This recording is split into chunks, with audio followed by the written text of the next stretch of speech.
కమలీ బాబాజీ మలిన మానవుల్ని మహామానవులుగా మార్చటం కోసం షట్ ప్రకరణంలో షట్ తత్వ సాధనని మనందరికీ బోధించి ఉన్నారు.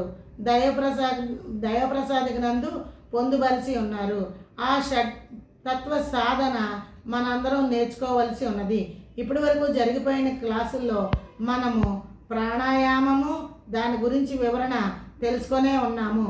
బాబాజీ దానిని సుఖ ప్రాణాయామము, సులభ ప్రాణాయామంగా, నాడీ శోధన ప్రాణాయామంగా చెప్పి ఉన్నారు. ఆ విధి విధానం గడిచిన క్లాసుల్లో నేర్చుకున్నాము. రెండోది ప్రణవ ధారణ, ప్రణవం గురించి కూడా మనం తెలుసుకొని ఉన్నాము. మూడవది వ్యాయామ క్రమ ప్రార్థన, దాని వివరణ కూడా గడిచిన క్లాసుల్లో మనం తెలుసుకున్నాము. తరువాతది మస్తిష్కోపాసన, అది రాబో క్లాసుల్లో చెప్పుకుందాము. ప్రస్తుతం మౌనము, ఉపవాసము, ఇవి 6 ప్రకరణలు. ఇప్పుడు ప్రస్తుతం మౌనం గురించి తెలుసుకుందాము. మౌనము అంటే మాటలాడుకోకుండా ఉండడం అని అనుకుంటారు. ఆ మౌనమే 3 రకాలుగా ఉంటుంది. వాక్ మౌనము అంటే మాటల్ని పొదుపుగా వాడడం, ఆ మాటల్ని వృధాగా పిచ్చి మాటలు, అల్లిబిల్లి మాటలు మాట్లాడుకోకుండా ఎంతవరకు మాట్లాడాలో అంతవరకే మాట్లాడి మాటను పొదుపుగా ఉంచుకోవడం, అది వాగ్మౌనం కింద వస్తుంది. ఆ తర్వాత కాయా మౌనము, కాయము అంటే శరీరము. ఈ శరీరంతో కూడా ఇట్లా సైకిల్ చేస్తూ, లేకపోతే ఇలా సైకిల్ చేస్తూ మగవాళ్ళు ఎక్కువగా ఈ విధంగా చేస్తారు. దానిని కూడా మౌనంగా ఉంచాలి. అంటే శరీరాన్ని కూడా నిశ్చలంగా ఉంచాలి. మౌనం కాయముకి అంటే శరీరానికి కూడా మౌనం ఆపాదించాలి. వాక్మౌనం అంటే నోటికి మౌనంగా ఉంచాలి, మాట్లాడకుండా మౌనంగా ఉండాలి. మూడో విధానం మనోమౌనము, ఇదే మనం నేర్చుకోవాల్సింది. మనసు మనకు తెలియకోకుండానే వర్తమానంలోకో ఉండకోకుండా భవిష్యత్తుకో గతానికో ఆలోచనలు, సంకల్ప వికల్పాలు చేస్తూ అనేక కోరికలతో గుర్రంలాగా పరిగెడతా ఉంటుంది.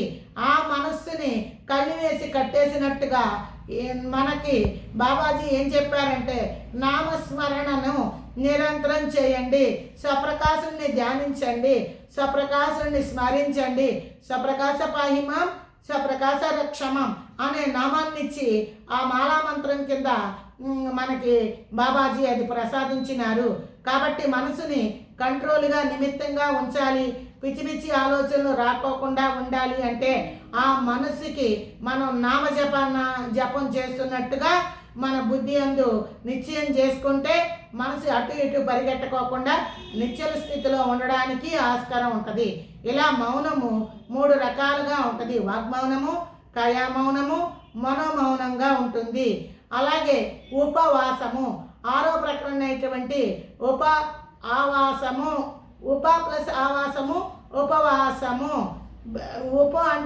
ఉపవాసము అంటే మన పూర్వీకులు ఏం చెప్తారు, ఆహారాన్ని తీసుకోకుండా ఉండడం, భగవంతుడి గురించి పూజించటంకో, క్రతువులు చేస్తున్నప్పుడు, యజ్ఞాలు చేస్తున్నప్పుడు, లేకపోతే ఇంట్లో నిత్య పూజా విధానం అప్పుడు మనిషిగా అవసరమైనటువంటి షడ్యూర్ములను కూడా దూరం పెట్టి, ఆ షడ్యూర్ముల్లో ప్రాణధర్మాన్ని కూడా దూరం పెట్టి ఉపవాసం చేయండి, భగవంతుడిని కొలవండి అని చెప్తారు. మన కమలీ బాబా వారు ఉపవాసానికి అర్థం ఏం చెప్పారు అంటే, ఉప అంటే దగ్గరగా, ఆవాసము అంటే నివసించటం. ఉపవాసము అనగా పరమాత్మకి దగ్గరగా నివసించడము, మన హృదయం నందున్న పరమాత్మ యొక్క సన్నిధిలో మనం ఉండడం.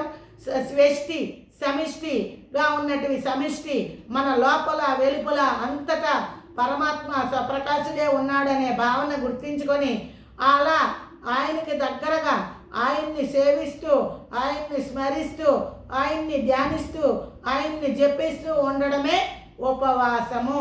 ఇది మౌనం యొక్క నాకు తెలిసిన అర్థాన్ని మీ ముందు ఉంచా. ఇంతకన్నా లోతు అర్థాలు మీకు తెలిసినట్లయితే నాకు కూడా చెప్పమని చిన్న విజ్ఞాపము మీకు విన్నపాన్ని చేస్తున్నా. బాబాజీ చెప్పిన 6 ప్రకటనలో మనం చెప్పుకోవాల్సింది మనోమస్తిష్కోపాసన, దానినే ధ్యానము అని అంటారు. వాడుక భాషలో అదే ధ్యానము.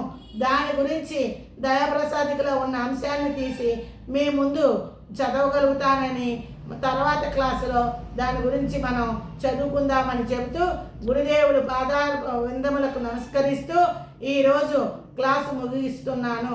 ఓం జై శాంతి, విజయ శాంతి, దివ్య శాంతి. జై గురుదేవ.